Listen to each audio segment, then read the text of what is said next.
Mid ka mid ah wadamada dhaca xeebaha Afrika ayaa ku taalay tuulo, waxaana tuuladan ku yaalay masjid aan sidaa u weyneyn. Masaajidkan waxaa imaamka ahaa nin xifdisan Quraanka, sidoo kale diinta wax ka yaqaano. Ninkani sidoo kale wuxuu wax ka yaqaanay luqadaha maxalliga ah. Dadka tuulada deganna waxay ahaayeen kuwo ixtiraamo oo cizeeya imaamka, markastana way wanaajin jireen. Qof kastana gurigiisa ayuu ku marti qaadi jiray jacayl loo qabo awgii. Gaar ahaan marka la soo gaaro bisha barakaysan ee Ramadaan, qoys kasta wuxuu ku hamin jiray inuu mar imaamka la afuro.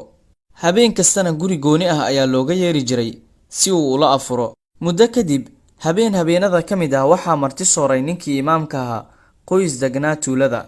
Markii uu soo ogay salaadii maqrib kadib ayuu u yimi reerkii. Si fiican ayay u soo dhaweeyeen una marti sooreen, weliba si aanan horay loo arkin. Markii uu dhammaystay afurkii ayuu iskaga tegay imaamkii, asagoo u duceynaya qoyskii marti sooray. Marwadii gurigii sheekha lagu marti soorayay joogtay ayaa waxay soo xasuusatay in ay lacag fara badan dhigatay miiskii lagu cunteynayay. Lacagtii ayay ka raadisay miiskii, maysan helin. Sidoo kale waxay ka raadisay dhammaan qolalkii ku yaalay guriga oo dhan, sidoo kale way weysay. Ninkeedii markii uu ka soo noqday salaadii taraawiixda kadib, waxay u sheegtay arrintii, waxayna ku tiri, ma aragtay lacagtii oo ma adiga ayaa meeshan ka qaaday? Ninkeedii ayaa ku yiri, maya waxba ma arkin. Wax yar kadib, ninkii xaaskiisii ayaa ku tiri, gurigeena cidna ma soo gelin marka laga reebo imaamka, asaga oo keliya ayaana kaga shakisanahay. Ninkii ayaa xanaaqay, wuxuuna xaaskiisa ku yiri, sidee buu imaamka sidaan u samaynayaa? Anaga ayaaba gurigeena ugu wacnay oo marti soornee. Soo waajibku ma aha imaamku inuu dadka tusaale u noqdo. Inkastoo uu ninkii zaa'id u xanaaqay, haddana wuu ka xishooday inuu imaamka sidaan ku wajaho. Laakiin isla waqtigiiba, ninkii wuxuu bilaabay inuu ka fogaado imaamkii si uusan u salaamin ama uusan ula sheekaysanin. Markii arrintii laga soo wareegtay sanad lana soo gaaray bishii kale ee Ramadaan, waxaa timi habeenkii ay qoyskii marti soori lahaayeen imaamka si uu ula afuro. Ninkii waxa uu soo xasuustay dhacdadii taa oo ahayd tuhunkii ay tuhunsanaayeen in imaamka uu lacag ka xaday. Wuxuuna la tashaday xaaskiisa oo ahayd haweeney wanaagsan. Wuxuu ku yiri, maxaan ku sameynaa imaamka? Xaaskiisii ayaa ku tiri, iska daa waxba ha ku oranin. Waxaa laga yaabaa in ay imaamku u geysay duruuf, sidaa awgeedna uu u xaday lacagteena. Waan iska cafinaynaa, alla ayaa anagana na cafin doonee. Ninkii waxa uu u yeeray imaamkii markay afureen kadib, wuxuuna ku yiri, miyaadan ogeyn in aan bedelay sidii hore ee aan kuula dhaqmi jiray? Ramadaankii tagay ilaa hadda waxaan ahaa mid aan si wanaagsan kuula dhaqmin. Ninkii imaamka ahaa ayaa ku yiri, haa waan dareemay, laakiin ma dabagelin mashquul aan ahaa awgii. Ninkii guriga iska lahaa ayaa ku yiri, waxaan doonayaa inaan ku weydiiyo ee si wanaagsan iigu jawaab. Hadalkiisii asagoo sii wata ayuu yiri, xaaskayga waxay weyday lacag fara badan, taa oo saarneyd miiskii aan ku cunteynaynay. Lacagtiina waxay weyday markaad baxday kadib. Meel kastana waan ka raadinay, ee adiga miyaa qaatay?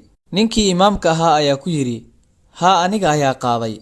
Ninkii guriga iska lahaa aad ayuu u yaabay asagoo eegaya imaamka.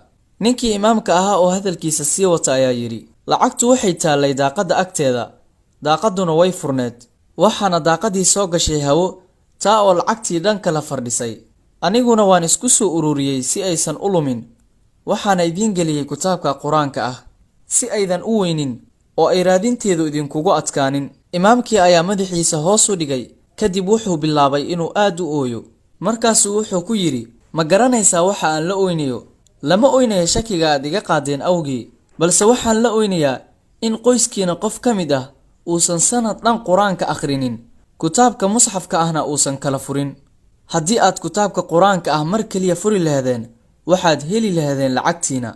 Cashir kastoo aan idin siiyo, markasta waxaan idin dardaarmaa akhrinta kitaabka Quraanka.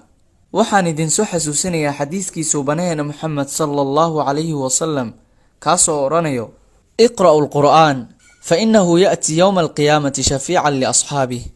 Aqriya Quraanka, maalinta qiyaamo wuxuu imaan doonaa asagoo u doodaya oo u shafeec qaaday asxaabtii akhrin jirtay iyo dadkii markii ay dunida joogeen akhrin jiray. Maalintaasna waxaa ku doodaya Quraanka oo leh Allah hebel iyo heblaayo way akhrin jireen. Ninkii guriga iska lahaa wuxuu u orday dhankii kitaabka Quraanka, wuxuuna furay kitaabkii, wuxuu ka helay lacagtii oo aanan waxba ka maqnayn. Wuu ooyay, wuxuuna u soo noqday imaamkii, wuxuuna ku yiri, waxa igu ballan ah in aan maalin kasta akhrin doono kitaabka weliba si aan kala go' lahayn. haddaba daawadayaasheena qiimaha badan ee ku xiran janaalka barasho, halka ayay ku eg tahay qisadii quruxda badneed ee ka hadlaysay akhrinta qur-aanka.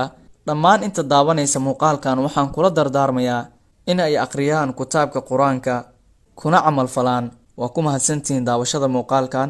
fadlan sii faafi muuqaalkan haddii aad ka heshay, like saar, sidoo kale kanaalka kusoo biir oo subscribe taabo. waa ku mahadsan tahay mar labaad iyo mar saddexaadba daawashada muuqaalkan. waxaanu idinkaga tegaynaa assalaamu calaykum waraxmatullaahi wabarakaatuh.